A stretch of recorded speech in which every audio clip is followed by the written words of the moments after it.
Hello and welcome back to another video. Today I'm going to be ranking all 7 of the Pokemon leagues that Ash has competed in the anime, not including the Orange Islands, just the main 7 region Pokemon leagues.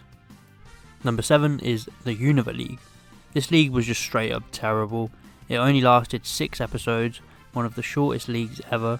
It gets off to half a decent start with Ash facing Trip in the first round. I like this because it was different of what we usually get. We usually get Ash facing his main rival at the end with a full 6-on-6 battle. The battle itself was good. It was nice to see Pikachu get revenge on Serperior, finally. But after this episode, the league just goes downhill. In the middle of the league, we have a filler episode about Axew getting lost, which is so frustrating because the league is already short anyway, so we don't need a filler in between battles. Next up was the battle with Stefan. I enjoyed this battle. Stefan was a decent rival to Ash, and he reminded me of Morrison from Hoenn. He was very competitive and Ash gave him a good battle with Crocodile. And then comes the battle versus Cameron. We all know the problem with this. Ash is defeated despite having 6 Pokemon against Cameron's 5. Cameron just isn't a very good trainer and Ash shouldn't have lost. It felt like they were trying to subvert our expectations because Ash usually defeats the rival, we already know, and then he goes on to face the new rival in the next round, which would have been Virgil. I wanted to see Ash versus Virgil. A full battle with all the evolutions would have been awesome, but they let us down. Next up is the Hoenn League. The next 6 leagues are all enjoyable for me, but Hoenn comes on the bottom of all of them.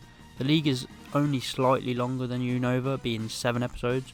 I think the main problem with this league is there isn't really any main rivals for Ash to overcome.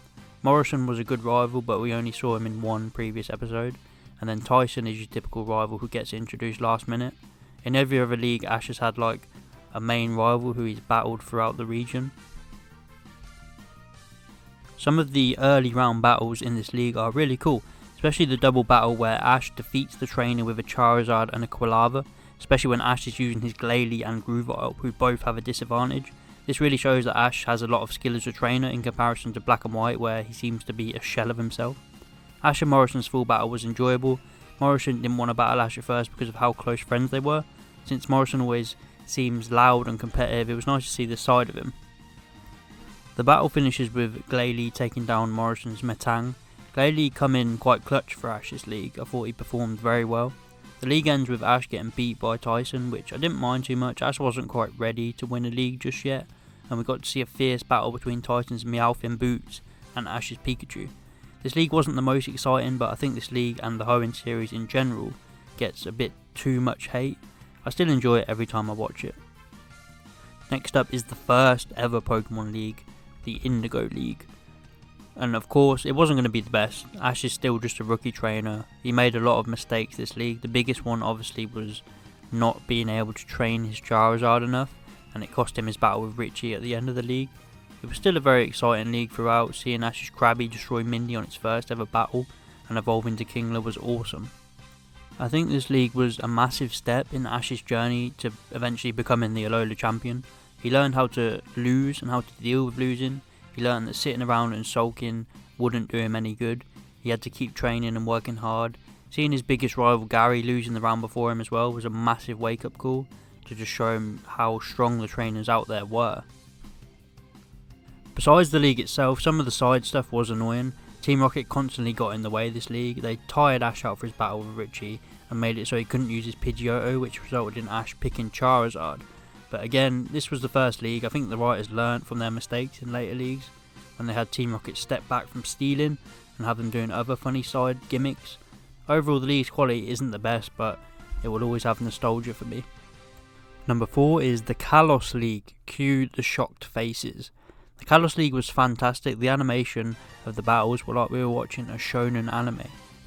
Ash's battles with Sawyer and Elaine made this league special, especially the build up of both characters throughout the series. Sawyer aspired just to be like Ash. When he eventually beat him, it really took Ash by surprise, but Ash come back stronger with his Greninja taking on Mega Sceptile in the final battle, which was one of my favourites. But then they go and top it off in the final by having Ash Greninja versus Elaine's Mega Charizard X. The addition of Megas in this league really helped out, but of course Ash loses to Elaine on the day which almost every Pokemon anime fan thought Ash was going to win the league for the first time, and it left people sad, but at least it was to a worthy trainer. Elaine had defeated Megas and also an Elite Four member He was the real deal and probably deserved to beat Ash. So why is this league 4th on the list? Because I feel like we don't even get to see the league unfold. The second episode we're already in the semi-finals. I get they wanted to focus on the animating of the 2 main battles, but leagues are supposed to be exciting and long-winded. I always want to see Ash defeat random trainers and advance through to the rounds, but we just got a massive skip, and to rank a league as a whole it has to be a good structure, and this league probably has the worst structure along with Unova League. But that aside, it still has some of the best moments in the history of the anime, and it will always be iconic. Taking the bronze place in number 3 is the Johto League. This league was a wrap up of everything good in the original series. Ash was at his best and using every single Pokemon at his disposal. Garyoke was a better rival to Ash than he was in Kanto, and with the addition of Harrison and the Hoenn teasers, it just made such a good league. I enjoyed the new format of the league with people being in a group of 3, and everyone in Ash's group got a personality. I cared about these early round battles and enjoyed the rivalry between Ash's Bulbasaur and Jackson's Meganium. These early round battles is what the Kalos League needed to do better. But then, of course, we get to the main event, Ash vs Gary, a full 6-on-6 battle. There have been 2 rivals for 270 episodes now, and we're only just getting to see a full battle. We didn't even know who Gary picked as his starter until now, and we finally find out that he has a Blastoise. The battle was fantastic. Ash used all of his tricks to come from behind to beat Gary, and at a disadvantage Charizard takes down Blastoise in the end. This was the perfect conclusion to the league, and just to top it off we had Ash vs Harrison, and a battle that Ash was never going to win. Harrison bought the extremely strong Blaziken from Hoenn, which was super cool, but Blaziken takes down Charizard in a Rocky 2 type ending, with Blaziken being the last one standing. It was just an awesome league, and I enjoy it every time I watch it. In a very, very close number 2, it's the Alola League. This league was so different and special, it changed everything. First off, anyone could enter, so it meant all of Ash's friends and recurring characters who have appeared throughout the series could enter the league, and Team Rocket too. This meant the top 16 were all faces we knew and loved, not just random generic characters in other leagues. Every battle mattered, every battle was meaningful, and we got to see every single battle play out, unlike other leagues where they skip battles. Kalos. This league lasted a whole 17 episodes, which is crazy. It's more than we've ever had by a large amount. This gave us so much time to explore plot lines and character moments compared to the 6 episodes we had with Unova. Characters were fleshed out uniquely, such as Hal, who almost beaten Ash, but then for his own grandfather ruling against him. For a few seconds everyone thought Ash had lost, and it was pretty hilarious. Also, we had Team Skull and Guzma focus episodes. They were great. By the end of the league, after getting beaten by Ash, Guzma seems to change his ways and learn from his mistakes. And of course, the final battle between Ash and Gladion was incredible. Lycanroc on Lycanroc, and Ash's final blow with counter to seal the trophy for him. On its own, this league sounds fantastic already, but this wasn't even it. We had an exhibition match between Kukui and Ash, which lasted a whole 4 episodes, which I'm pretty sure is the longest battle in history. And it ended with Ash and Pikachu performing a Z-powered Kamehameha. It was just outstanding to watch, and seemed like a massive thank you from the writers to the fans, who stuck by Sun and Moon despite the early criticism with the new art style and themes. There's just so much you can say. I mean, Ash freaking won the league. After so long, he finally won, and he deserved it, and the internet came together on the day he won, and it was trending worldwide, and people who hadn't watched the anime for years just stopped by to show their joy that Ash had won. And maybe this should be number 1 on my list, but I'm sticking with my decision for now, and it remains number 2. But in first place, number 1 is the Sinnoh League, and my favourite league of all time. There's so many things I enjoy about the Sinnoh League. First of all, Ash decides that he's going to use all of his old Pokemon out of nowhere. I did not see this coming, and at the time it was such a pleasant surprise for the fans.